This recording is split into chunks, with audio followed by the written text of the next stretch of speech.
Literal na sumakses ang ilang sparkle artists na nagtapos sa pag-aaral this year. Ang kani-kanilang proud graduation moments, ichichika ni Aubrey Carampel.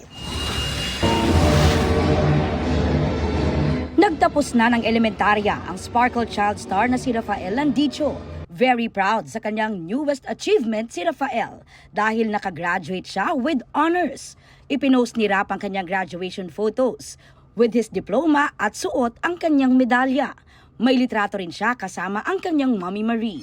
Napa-comment din sa post si Kapuso primetime queen Marian Rivera na gumanap na kanyang mommy sa My Guardian Alien. Elementary graduate na rin ang isa pang sparkle child actor na si Yuwen Micael. Sa kanyang Instagram, ifinlex ni Mommy Cristal ang grad photos ni Yuwen na napareminis pa.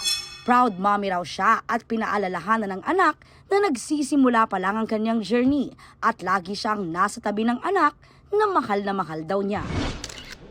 Ang sparkle artist naman na si Dom Pangilinan, graduate na ng senior high school. Isinare ni Dom ang ilang snaps from their commencement exercises na ginanap noong April 5. Kita ang saya ni Dom sa newest milestone na all smiles sa kanyang graduation photos.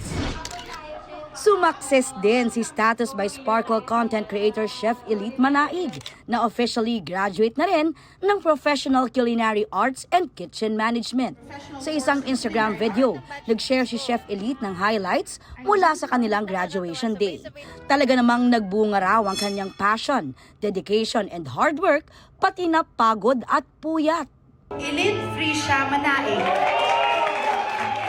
Dahil nakatanggap din siya ng Gold Award sa kanilang final hands-on exam. Congratulations, Batch 2025 graduates and completers! Aubrey Carampel, updated sa Showbiz Happenings.